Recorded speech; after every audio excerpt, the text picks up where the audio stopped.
At long last, it's finally out. The 4th of July update is here. And with it, we have 3 new maps, 5 new attachments, and 7 new toys to play with. Now, I'll only go into detail about my first impressions of the guns and maps. I haven't tried out the darts or the new SUSAT scope much, but from my experience so far, the new scope is something that I would definitely use again, although the alt-aim is kinda unnecessary to me. And I've already seen other people's opinions on the darts, so I'm not gonna use them anytime soon. I have nothing to say about the new long and short barrels for the Tech 9 and KG99, but I know that tryhards worldwide will be excited for the new extended magazine. Now with those out of the way, let's start with the maps. Before you hop into your first game of Jungle Revamped, it would be best if you threw any expectations out of the window. It may be called Jungle Revamped, but it's practically a new map with a completely new layout and design. You can say goodbye to the Crash Plane because now we have a deserted village. After playing on it for 2 rounds, I can say with certainty that it's a great map for sniping and for people who love to flank. Yes, I see you there, Mr. Rank 150 with a Chris Vector.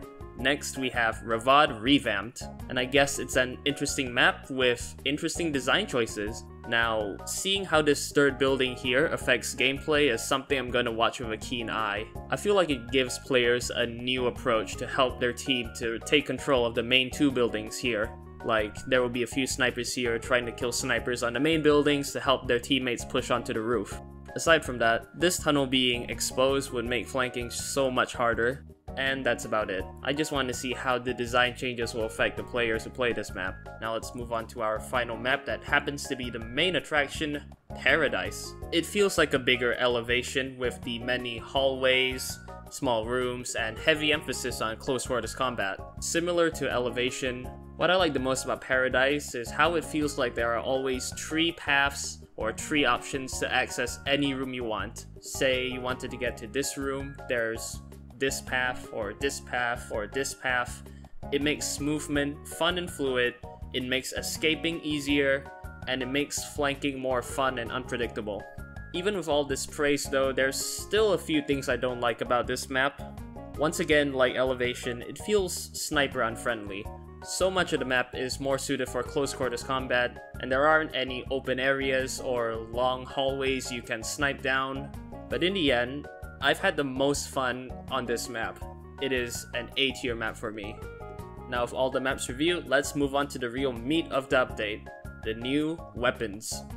Let's start with the Sturmgewehr 44. Good on the Phantoms at Ghost for using weapons that are at least decades outdated. It's basically a stronger AK-47 in close quarters combat, and just like the Kalashnikov, it feels like a battle rifle or an automatic DMR. I like how it allows me to engage in fights from further away, just like its Russian counterparts. All in all, it's good in a lot of situations and I definitely use it again. The Makarov and Izhevs may feel like twins, but to me, they're completely different weapons for completely different situations. The Makarov is a balanced and versatile pistol just like the M9 or G17, but unlike those 2 weapons, I feel like the recoil on the Makarov is much more manageable.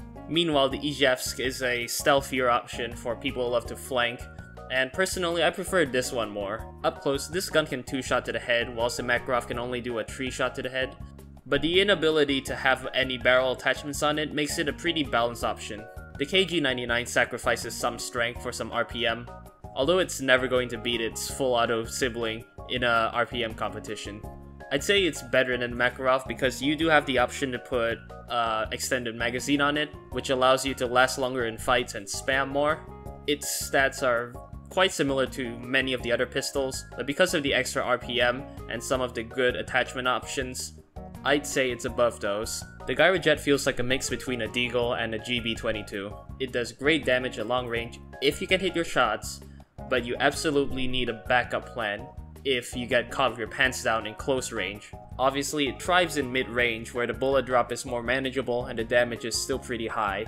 To make up for its deficiencies in close range, I suggest running it with the Rama 1130. This submachine gun feels like it was meant for people who are bored of the PPSH. Unlike the PPSH though, the huge magazine capacity comes by default. I have nothing to say about this weapon other than the fact that it's a pretty good SMG that does its job well. Maybe I'll have more to say about it once I play a few more rounds with it. Lastly, we have what I consider my favorite weapon from this update, the Gyro Jet Carbine. Let me just start by saying that I love the challenge presented by this gun. The high risk of missing your low velocity shots with the sweet reward of an instant kill at range.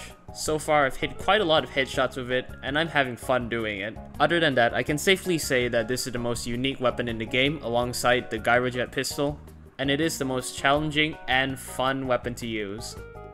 Final thoughts, I like the update a lot so far. The Gyrojet Carbine is going to occupy a lot of my time in the next week, and so will servers running Paradise and Ravon 911 revamped maps. If this update is an insight into what the Warbounds update will be like, I gotta say, I'll be looking forward to it. Although Phantom Force's updates are much like Weezer albums, you never know what to expect. Nevertheless, I'd give this update a solid 6 to 7 out of 10. Anyway, those were my first impressions of this new 4th of July update. Let me know what you think in the comments. Until we meet again, my name is Lighty, and take care.